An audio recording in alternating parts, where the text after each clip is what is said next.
I work as a wildlife removal expert in Atlanta, Georgia, a job that, while usually mundane, occasionally leads me into some strange situations. Over the years, I've dealt with raccoons turning attics into party dens, snakes slithering out of people's plumbing, and once even an alligator hiding in someone's tool shed. Nothing about this line of work surprises me anymore, or so I thought. You see, as much as I've been dragged into some truly bizarre encounters, I've never been truly terrified. Not until I got an email 2 weeks ago that would take me to the North Georgia mountains, and into an experience I still have trouble believing. The email came in at 9 o'clock on a Monday morning. I was sipping my coffee at my desk, mindlessly scrolling through the inbox when I came across it. The subject line read, "Calling all wildlife warriors." Now I get some quirky emails from time to time, but this one immediately stood out because it wasn't asking for help with a raccoon infestation or a stray possum in someone's backyard. Instead, the sender claimed to have a lead on a creature most people consider pure fantasy, a Sasquatch. I'll admit I laughed when I first opened it. The writer, who introduced himself as Russell Hastings, was clearly out of his mind, or so I thought.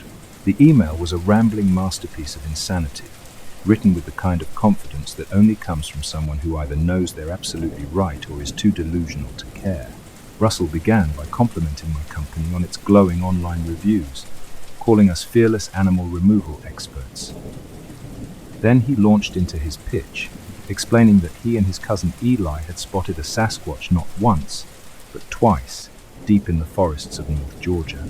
Eli apparently was convinced he pinpointed the creature's hideout, a cave tucked away in a remote area of the mountains. Russell's request was simple yet absurd. He wanted me to join their expedition to capture the beast alive. Yes, alive. He assured me they had no intention of killing the creature, unless, as he put it, the Sasquatch had murder in its heart. He admitted that neither he nor Eli had the skills to handle a creature of this magnitude. Russell didn't even own a pet, and Eli's experience extended only to trapping squirrels. That apparently was why they needed me. The email concluded with a promise of a handsome day rate, $650 per day for 3 or 4 days of work. The kicker, though, was Russell's appeal to my ego. He wrote, "I know this is a lot to ask of a common man, but maybe you aren't so common after all. Maybe you're destined for greatness. Think about it. Your name etched in history alongside the greats Buzz Aldrin, Julius Caesar, Eli Hastings, Russell Hastings. Insert your name here." The email ended with a Dolly Parton quote. "It's hard to be a diamond in a rhinestone world." I couldn't tell if Russell was a lunatic, a prankster, or both. But the email was too bizarre, and frankly too funny not to respond to. I wrote back, explaining that I'd need more details before committing to anything. A few days later, Russell replied with a shopping list of supplies they'd need for the hunt. Bear traps, predator urine to mask our scent, a snare pole, rope, sleeping bags, and something he called a winning attitude. He also confirmed to pay $650 per day and said they'd cover all expenses. I thought about it for a while. $650 a day was nothing to sneeze at, and most of the equipment he requested was already in my possession. I could pick up the rest in an afternoon. I rationalized that even if this turned out to be a prank, it wasn't like I'd be out much time or effort. Besides, who wouldn't want to spend a few days in the mountains? So I emailed Russell back and agreed to the job. 2 days later, I found myself driving up a winding dirt road toward Eli's cabin, deep in the woods near the Georgia-North Carolina border. The further I drove, the more isolated I felt. The cell phone signal dropped off about 20 miles back, and the forest grew thicker with every mile. By the time I pulled into the clearing where the cabin stood, I was already wondering if I'd made a mistake. Eli's cabin was little more than a wooden shack, the kind of place you'd expect to see in a horror movie. It leaned slightly to one side, and the tin roof was dotted with rust. A battered pickup truck sat in the yard, its tires caked in dried mud. As I stepped out of my truck, I was greeted by the sight of 2 men walking out of the cabin to meet me. The first was Russell. He was a short, pudgy man with slicked back hair that looked like it hadn't been washed in days. He was grinning ear to ear, his energy manic as he approached me with outstretched arms. "Welcome, my friend," he exclaimed, his voice dripping with enthusiasm. "You have no idea the history we're about to make." The second man was Eli, who couldn't have been more different from his cousin. He was older, taller, and weathered by years of hard living. His skin was leathery and sun-damaged, and his hair was going grey at the temples. He barely spoke, instead giving me a curt nod as he adjusted the shotgun slung over his shoulder. As Russell rattled off a mile-a-minute monologue about the greatness we were about to achieve, I couldn't help but notice Eli's quiet demeanor. His eyes darted to the tree line every few seconds, as if he was expecting something or someone to come bursting out of the woods at any moment. When he did speak, it was in short, cryptic phrases. At one point, Russell turned to him and asked, "Eli, you got the traps ready?" Eli replied, "Yeah," then added under his breath, "but they ain't gonna stop it." That was the first moment I felt a twinge of unease. Up until then, I'd assumed this whole thing was a joke or a wild goose chase. But there was something about Eli's quiet fear that unnerved me. This wasn't a man who seemed prone to flights of fancy. If he believed there was something out there, maybe I should too. The first night was spent, as Russell called it, strategizing. This consisted mostly of Russell pacing back and forth in the cabin, gesturing wildly as he laid out his plan. According to him, Eli had identified a cave deep in the forest where the Sasquatch was likely hiding. The plan was simple. Eli would act as bait to draw the creature out, and I would handle the traps. Russell naturally would take on the role of negotiator in case the beast, by some miracle, could speak English. As ridiculous as the plan was, I couldn't help but admire Russell's confidence. He truly believed we were on the brink of making history. Eli, on the other hand, sat in a corner sipping moonshine and muttering under his breath.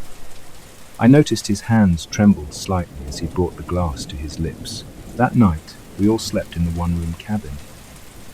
Russell took the bed, I unrolled a sleeping bag on the floor, and Eli sat by the window with his shotgun, keeping watch. I don't think he slept at all.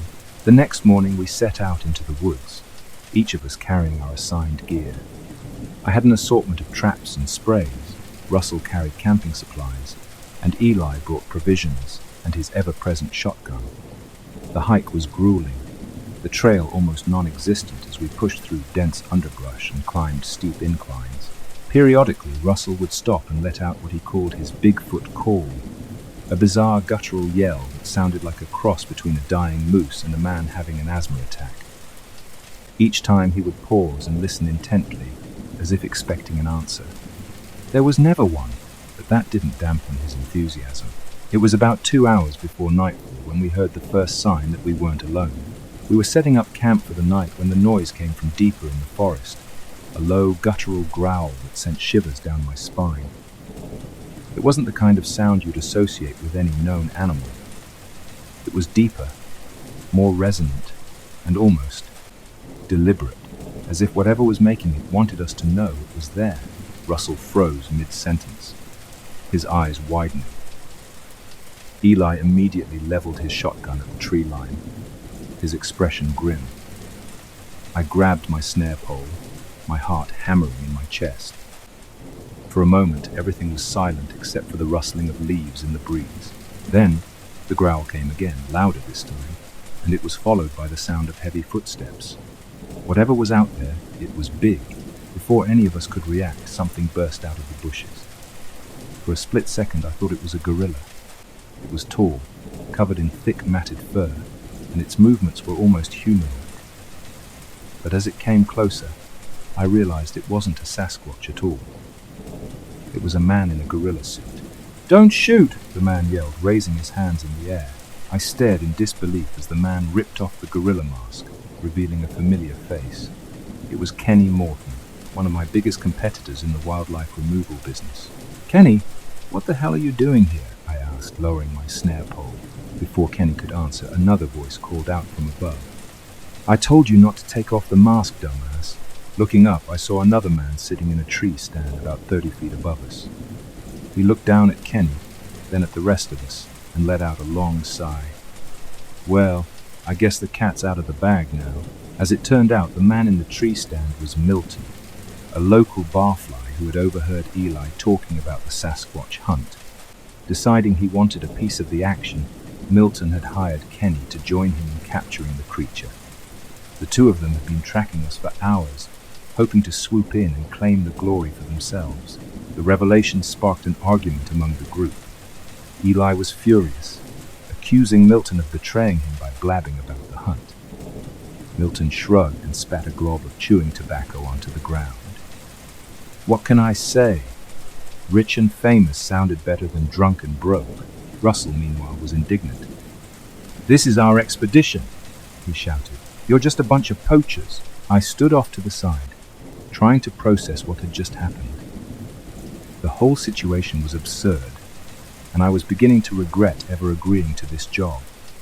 But before I could voice my concerns, a new sound cut through the argument, a series of whoops and howls that sent chills down my spine.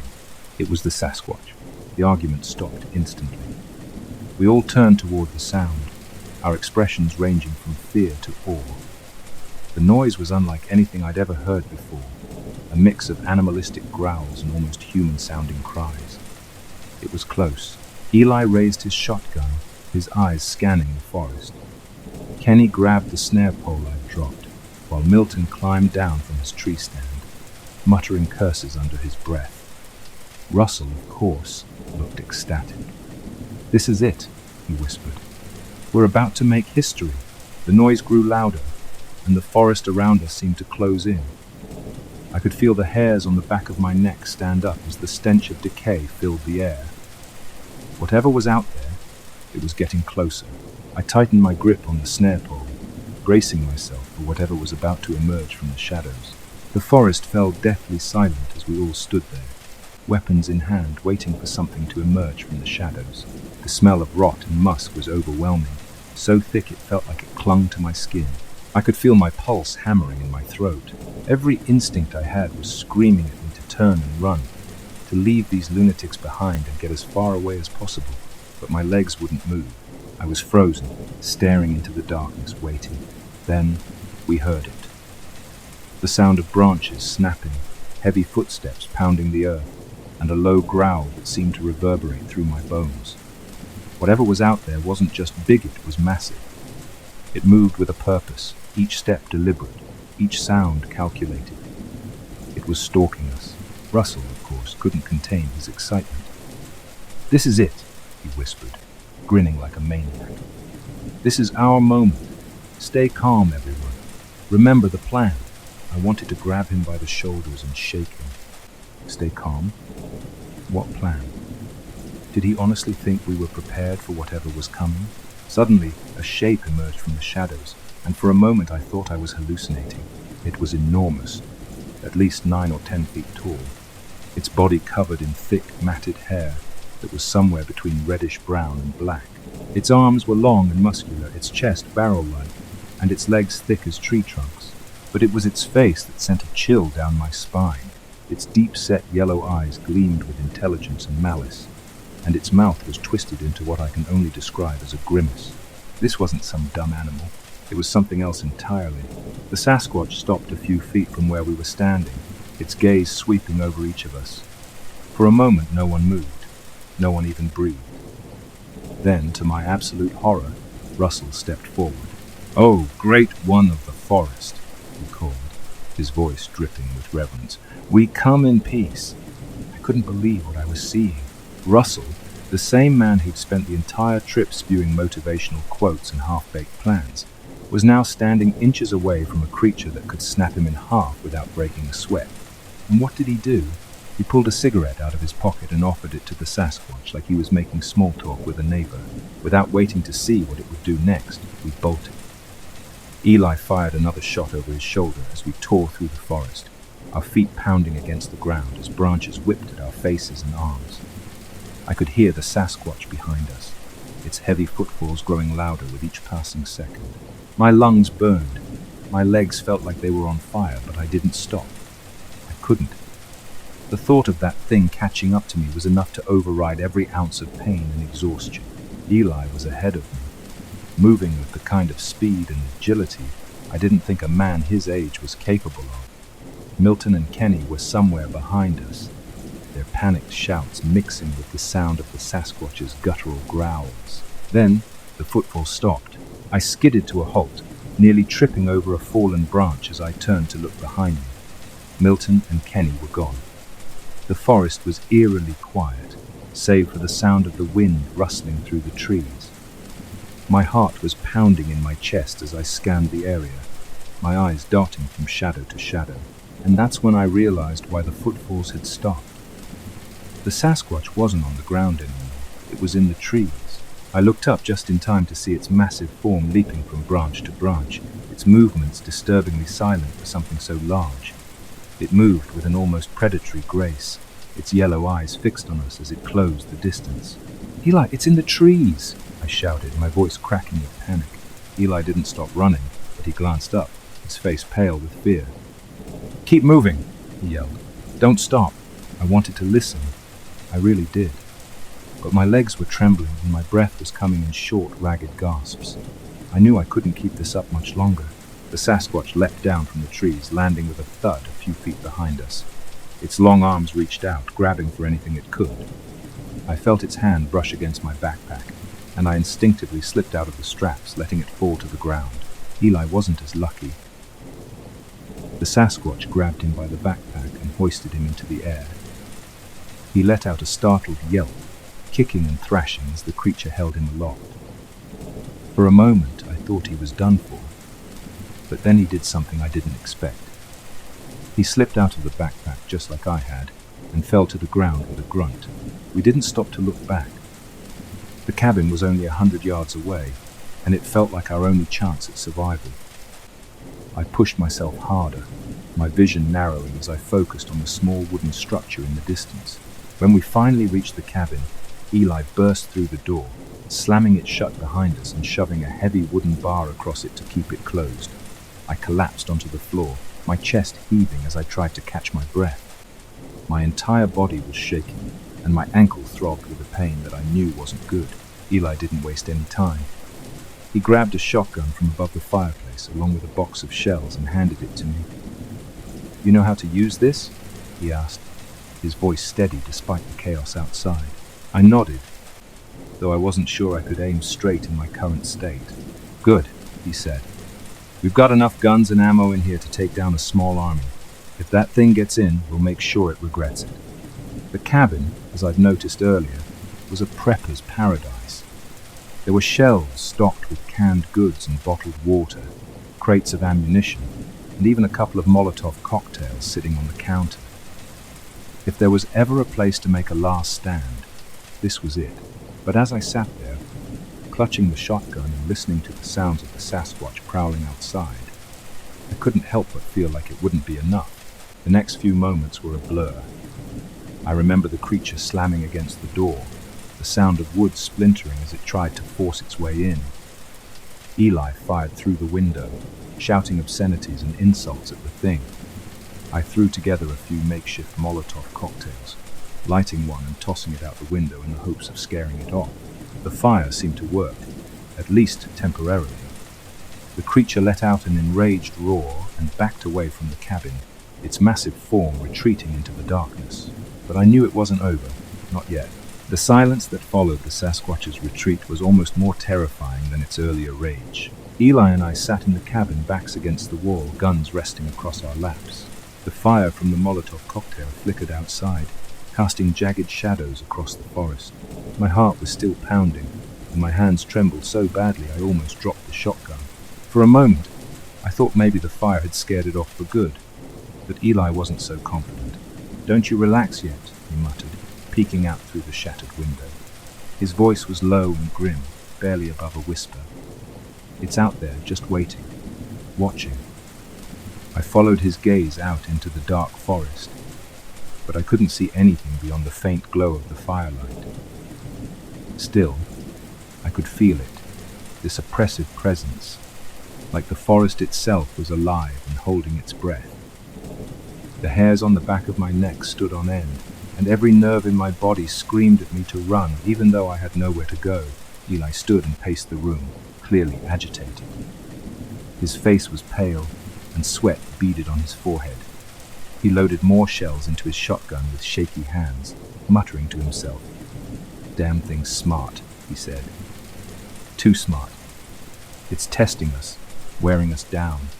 Won't be long before it tries again." I didn't doubt him. The Sasquatch wasn't like any animal I'd ever encountered. It was cunning, calculating, almost methodical in its approach. This wasn't some dumb beast acting on instinct, it was a predator, and we were its prey. Eli suddenly stopped pacing and turned to me, his eyes wide with realization. "The truck," he said. "If we can get to the truck, we might have a chance. But we've got to move fast before it circles back." My stomach dropped at the suggestion. The truck was parked about 30 feet from the cabin, and while 30 feet might not sound like much, it felt like miles knowing that thing was out there. Still, Eli was right. We couldn't stay in the cabin forever. If the Sasquatch didn't get us, the fire I'd started with the Molotovs eventually would. The smoke was already beginning to seep into the cabin, and I could feel the heat creeping in through the walls. I nodded, swallowing hard. "Okay," I said, my voice barely steady. "Let's do it." Eli grabbed his rifle, slung a backpack over his shoulder, and handed me the keys to the truck. "You drive," he said. "I'll cover us." I didn't argue. My ankle was still throbbing from the fall earlier, but I could still manage the pedals. I limped to the door, clutching the shotgun tightly, and took a deep breath. My entire body was shaking, and my chest felt tight with fear, but there was no turning back now. Eli unbarred the door and threw it open. "Go!" he shouted, stepping out onto the porch and aiming his rifle into the darkness. I bolted for the truck, the pain in my ankle screaming with every step. The night air hit me like a slap to the face, thick with the smell of smoke, and something far worse, the Sasquatch's musky, rotting stench. I could hear Eli firing behind me, shouting curses into the night. The gunshots echoed through the forest, but they didn't drown out the sound of heavy footsteps closing in. I reached the truck and flung the door open, scrambling inside and jamming the key into the ignition. The engine roared to life, and I slammed my hand against the horn, hoping to draw Eli's attention. "Come on!" I screamed, my voice cracking. Eli turned and sprinted toward the truck, his rifle still clutched in one hand. But before he could reach me, the Sasquatch exploded out of the darkness. It moved so fast I barely had time to react, its massive body slamming into Eli like a freight train. He went flying, crashing into the side of the cabin with a sickening thud. "No!" I shouted, my voice raw with panic. I watched in horror as the Sasquatch turned its attention to Eli, its enormous hands wrapping around his torso. He tried to fight back, swinging the rifle like a club, but it was no use. The creature lifted him off the ground like he weighed nothing and hurled him into the forest. For a moment I thought it was over. But then the Sasquatch turned toward the truck, its yellow eyes locking onto mine. I didn't think, I just acted. I slammed my foot on the gas and the truck lurched forward, its tires kicking up dirt and gravel. The Sasquatch roared and charged toward me, its massive form illuminated by the headlights. It reached the truck just as I sped past, slamming one massive fist into the side of the vehicle. The impact was so strong it nearly sent me skidding off the road, but I managed to hold on, my hands gripping the steering wheel so tightly my knuckles turned white. As I drove, I glanced in the rearview mirror and saw the Sasquatch standing in the middle of the road, its body illuminated by the faint glow of the burning cabin. For a moment, I thought it might follow me, but it just stood there, watching as I disappeared into the night. I don't remember much of the drive back to civilization. Everything after the cabin felt like a blur, a haze of fear and adrenaline that left me numb. My hands were shaking so badly I could barely keep the truck on the road, and my chest ached from the effort of breathing. The pain in my ankle had become a dull throb, but it didn't matter. All that mattered was getting as far away from those woods as possible. When I finally reached the nearest town, a small, sleepy place called Raven's Hollow, I pulled into the parking lot of a 24-hour gas station and collapsed against the steering wheel. For the first time since this nightmare began, I let myself cry. The clerk at the gas station must have noticed the state I was in, because he came outside to check on me. He was a young guy, probably no older than 20, with a concerned look on his face. "Hey man, you okay?" he asked, peering through the truck's window. I opened my mouth to answer, but no words came out. How could I even begin to explain what had happened? That I'd gone into the woods with a couple of lunatics to hunt Bigfoot and barely escaped with my life. that I'd seen things no sane person would believe. Instead, I just shook my head. "I need a phone," I managed to croak, my voice hoarse and trembling. The clerk nodded and led me inside, where he handed me the store's landline. My hands shook as I dialed the only number I could think of, my boss. When he picked up, I tried to explain what had happened, but the words came out jumbled and incoherent. "Slow down," he said, his voice calm but concerned. "Where are you? Are you hurt?" "I'm in Raven's Hollow," I said, my voice cracking. I think I broke my ankle, but it's not just that. There's something in the woods, something big. It killed them. All of them." There was a long pause on the other end of the line. "Who killed who?" he asked, his tone skeptical. "The Sasquatch," I said, my voice barely above a whisper. "It's real. I saw it. I fought it. Before I could finish, the clerk cut me off. "Hey man, I think you should sit down," he said, his expression a mix of pity and concern. "You're bleeding." I glanced down and saw that my jeans were soaked with blood. It wasn't mine. It was Eli's. Or maybe Russell's. I didn't know, and I didn't care. All I wanted was to get as far away from those woods as possible. The rest of the night was a blur. I ended up at the local hospital, where they treated my ankle and pumped me full of painkillers. The cops came to ask me questions, but I could tell they didn't believe a word I said. They chalked it up to a drunken accident, especially after they found the empty moonshine bottles in the truck. By the time they released me the next morning, I felt hollow. The adrenaline had worn off, leaving me with nothing but exhaustion and a bone-deep ache that no amount of painkillers could touch. It's been weeks since that night, and I still can't shake the feeling that I'm being watched. Every time I close my eyes, I see the Sasquatch's yellow eyes staring back at me, and I hear the sound of Russell's screams echoing in my head. I don't know if anyone will believe this story, but I had to get it out. Maybe it'll serve as a warning to anyone else foolish enough to go looking for the unknown. Sometimes myths and legends are best left alone. And as for me, I don't answer emails at work anymore.